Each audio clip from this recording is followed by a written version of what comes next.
the time to speak with me. Certainly.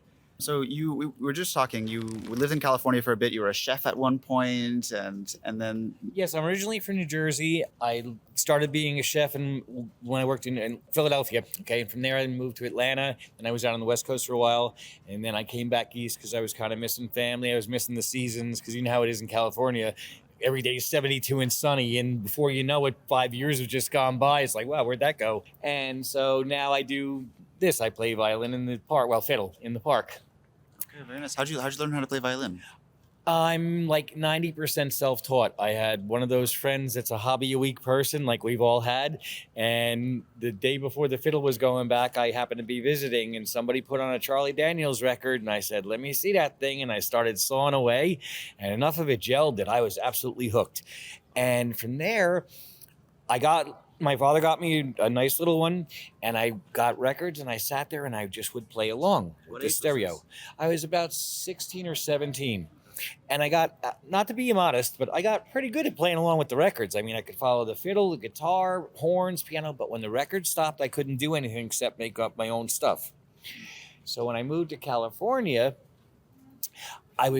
what I wanted to do, I just wanted to learn a few tunes, not to learn how to play, quote, the violin or whatever. So I found somebody that could play really well, and I learned a few tunes. And that's when I was told that I didn't know this. I was supposed to have a left-handed violin. Oh, wow. So I play upside down and backwards. My strings are upside down and my bowing is backwards, which technically makes a big difference because you can't really jump over the fingerboard and back for classical or gypsy. But I do old-time Cajun, Celtic, bluegrass, and folk. You still play upside down? Yeah, everything. I can't change anything at this point. And it's just so much fun because, first of all, I never thought I would get to the point where I could actually teach myself to play by ear. And since I've done that, I got a decent little repertoire. But my favorite thing is, over the years out here in the park, I let all the kids come and they take the bow and they push it, and we figured out baby songs. 7 kids came back grown and told me that because we did that, they pursued it and they graduated from Juilliard. Wow. On top of that, I found this prodigy type girl. She was 2 years old. I was playing by the playground. Put the bow in her hand. She's in the stroller. We did Twinkle Twinkle. They brought her back to see me when she was 6 years old, okay? And I'm looking at her. I'm thinking, my guess is she plays a 1/10, maybe a 1/8.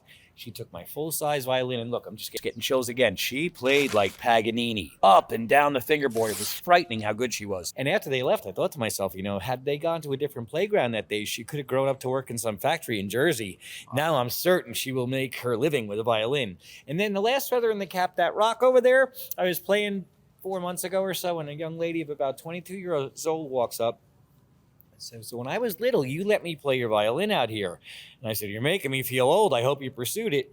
And she smiled. She said, I'm working on my master's in music, but I do have my teaching credentials, and I'm teaching little kids violin and piano. So it's starting. Wow. She'll teach the entry level. The Juilliard grads will teach higher level, and that prodigy kid will teach super high level players. So I'll be giving back music through other people till the sun goes out. How cool is that? That's pretty incredible.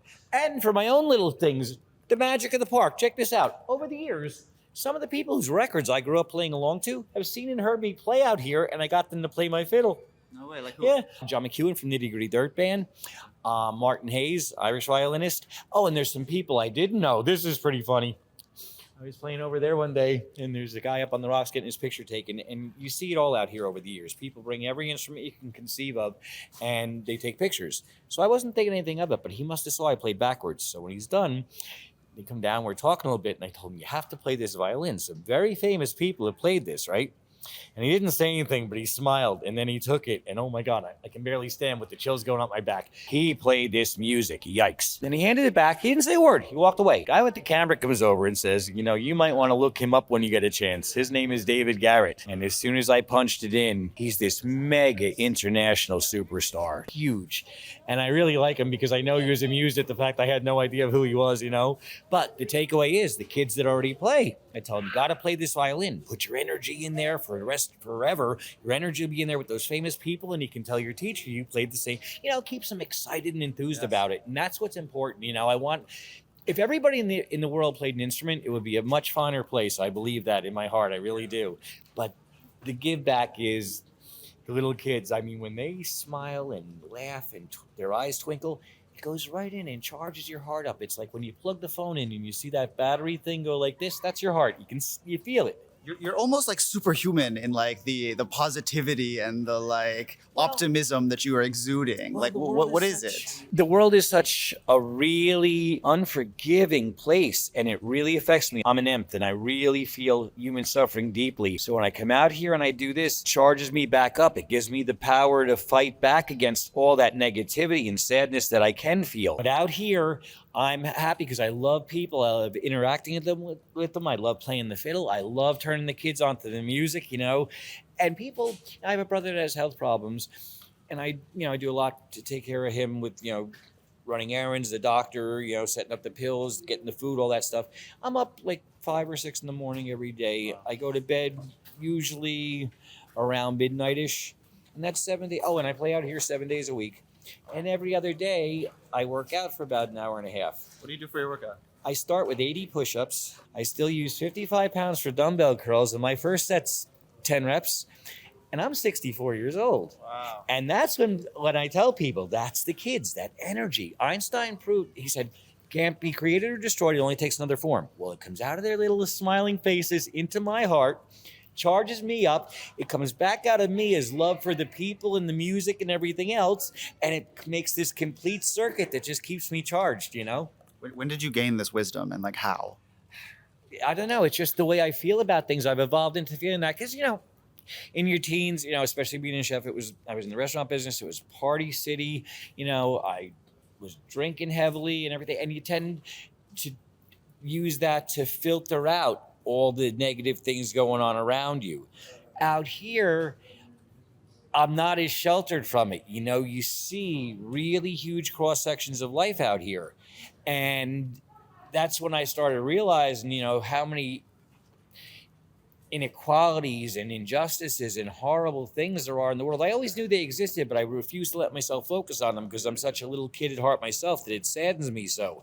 But now, a lot of my filters are gone, I don't have the self-centeredness that I used to. So I see things more. And once I started seeing and feeling all that sad, negative stuff, I realized that I really have to also appreciate the positive stuff. And since I've made that switch in my head, it's become a natural way to look at things. And do you feel like since you were a child, you saw the world this way, or like you developed this? No, I've seen it this way since I was a child, and I think that's part of it. I think I have a really large dose of Peter Pan syndrome, where I never grew up, and trust me, there are definite ramifications to that, but it does keep the child in you alive for a long time. What are some of the ramifications? Like what are some of the hard things you face? I've never been able to sustain long-lasting personal relationships. I have a billion friends and acquaintances, but I never seem to let anybody get really close because I'm so complicated that I don't really think anyone could ever understand me. There's times I really don't even, So there's that to it. But the thing is, this personality, you don't need. When I was young, I used to be very gregarious. I'd have people over all the time, live-in girlfriend, all. Now I'm at a state where I don't need people that close to me. I get enough out of the world just walking through it the way I do that it just keeps everything running in a nice, smooth fashion for me, emotionally wise, Yeah. Granted, I don't make much money out here. If my brother wasn't ill and I didn't get to live with him, I wouldn't be able to afford to do this at all.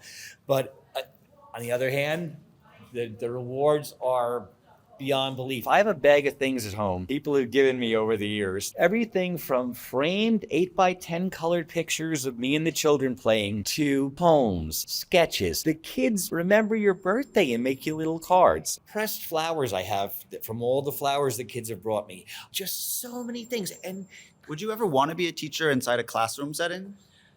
you know what? There are so many things that I could see being interested in. That's the thing. I have a very inquiry type mind. I could see myself doing that, and I could see myself probably, now, wait a minute, I'm romanticizing it. I could see myself being very good at it. I don't know what the nuts and bolts of the job require, the day-to-day, sitting there later on when no kids are around, sitting there writing in your books and all doing basically your homework, that could probably get a little boring and my mind would wander from that type of a thing. But the interaction with the kids, oh yeah, sure, I could be really good at that, I'm certain. When do you feel like you started to embrace the part of you that was like, I'm going to just live the life that I want to live and be happy and not play by the rules of society or the game? You know what I mean? Like, it feels like you live a rather unconventional lifestyle. I kind of, when I got back here to New York, the restaurant business animal in this city is really it's worse than any place I've ever worked around the country. And luckily I managed to escape that. I kept landing really good jobs with good schedules and all, but what I saw that went on around me was just kind of sickening. And then I worked at one place that did pull something really shady, which I'm not going to go into.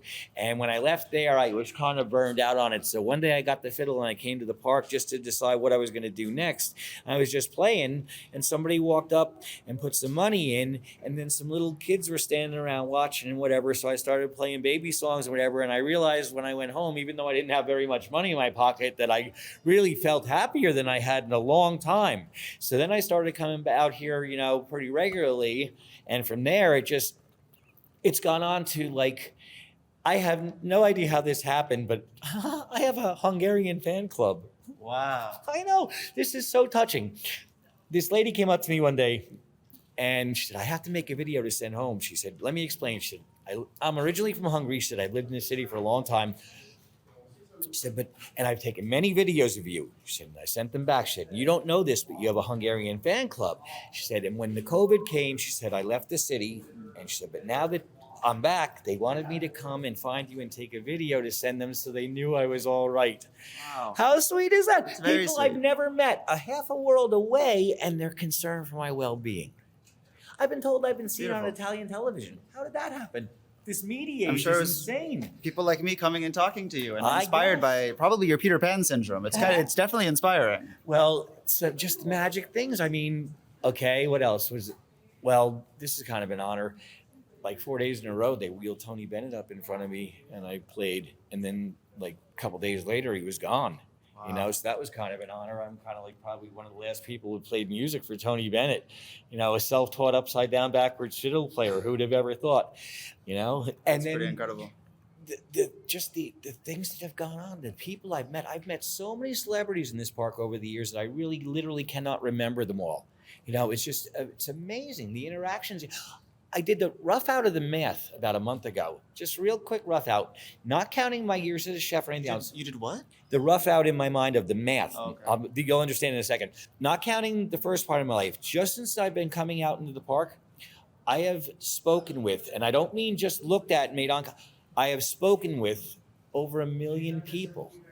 That's pretty crazy. I know. That's pretty incredible. Isn't that something? And my favorite possession out of my whole bag of stuff, and some of it's amazing. Like there's things in there. People have met me once and they're signing it love and right, and we love you, things like that.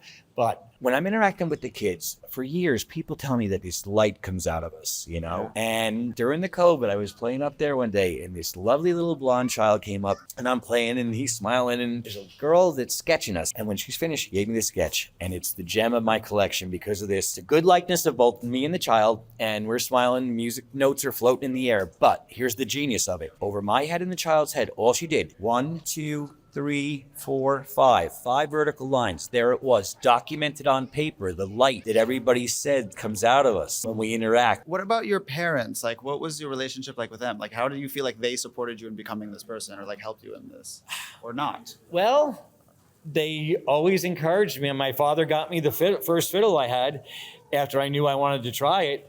And the fact that they had the patience to just sit there and listen to hours and hours of me playing along with records, you know, that in itself took, I think that was a good act of kindness in itself, you know. And all these years, so how many years have you been doing this? Or at least in Central Park? What do you mean? But out here, I've been coming up on like 18 years. So what are the different like eras you've seen across time of like New York go through, and even all the different people you talk to? Like, what do you see among the people like as times change? It seems like people, I think the COVID thing really shook people up and scared them a lot, and it scared them into themselves a lot. It became a much more distanced society. People tend to live, it seems, more on their phones. I noticed It wasn't like that before COVID? not so much. I mean, and it's things that disturb me about all this is like, rather than talk face to face, young people will text each other. And that's flat data. You can interpret that any way that makes you feel comfortable. When we speak face to face, our brains are processing little cues and ticks and things that you don't even realize you're processing that add to the understanding of what the tone and the context of what's really being said is. Whereas people want to be comfortable now. They want to stay in their comfort zones. They want to walk around and make these selfies and cobble this life together on the internet that's this sterile, problem-free life that everybody should envy. And yet they're not really doing anything but walking around and taking pictures of themselves. Right. And they end up quite miserable, actually. And they're alone a lot of the time. I saw a perfect example one day.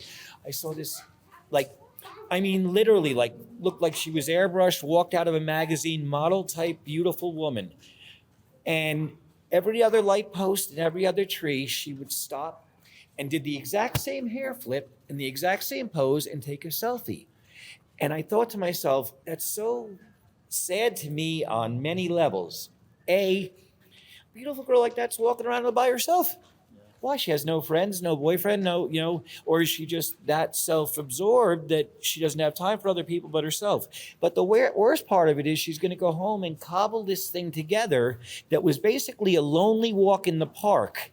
And she's going to make it look like this glamorous lifestyle that some 14-year-old girl who's got acne and isn't beautiful and is going to feel that much worse about and maybe do something bad for herself, and that's the kind of thing that bothers me. There's so much. The internet's like a smorgasbord, and it's like life. There's so many quality things on there and empowering and knowledge enlightening things, and then there's such garbage and just filth, and it's just, you gotta be careful how you use it, but if you use it right, it can really make people much better than they are, because they're closing off. They don't seem nearly as intelligent to me for some reason as they did even when I was in the 80s, whatever. And they also, and I hate to say this because I seem like an old curmudgeon, but I'm not. I really do love people, but I just do notice these things. They seem to be more self-centered to the point that the normal civil amenities have worn down a lot. Out here, one of the things I really notice is no one respects personal distance and property and all. Just because this stuff is sitting in a park in a tunnel, if you were having a picnic on the lawn, they would still let their dogs walk up and sniff your stuff and whatever, or they'd make it a point to walk, so busy walking, they'll walk right over your blanket or whatever. There's no understanding that there are other people in the world, and you have to have a little respect and courtesy for them, And I tell the kids, I say... When do you feel like that changed? I think it really amplified itself during the COVID, because people were alone, a lot of them, and they did feel distanced, and they wanted to because they were afraid. Other people might infect me. They wanted to be alone, and they got used to it. And some people embraced the idea that it's me, and my needs are and they got into this putting themselves in the absolute forefront and concentrating on them maybe a little more than they should. The COVID's pretty much is what it is now. We're going to all live with the variations or whatever. So it's time to open up that focus a little bit wider and see that there's things outside of you. Yes. And in the long run, it makes your life better anyway. Interacting with people, you feel better than you do if you just got off the phone talking to somebody, I agree. Are you on any social media or anything we could tag you in for this content? No, I find myself all over it, but I don't do any of it yet. So your name, we spell it how? EDDIE. Your last name? Anything you should put? There's no real need for that. Eddie the fiddle player? Yeah, that's fine. Eddie the Fiddler. Eddie the Fiddler. All right. Any final message you would give to the world or to the kids or, Well, what I usually tell the kids is there's a few things that it'll enrich your life if you simply do this. Read well, speak well, listen well, respect yourself, and respect others. And those 5 points will usually lead to, and doesn't necessarily have to be a financially successful life, but it will lead you to be a successful person. What kind of stuff do you read? You know what? And there was a point in my life when I was reading 3 and 4 books simultaneously, but I haven't read in ages. I'm more interested in music, but I've read everything from, classics through, and oddly enough, my 2 favorite books of all time, and they're pretty much co-tied, I think, with maybe a nod going to the whole Lord of the Rings thing, everything from Silmarillion through the whole thing.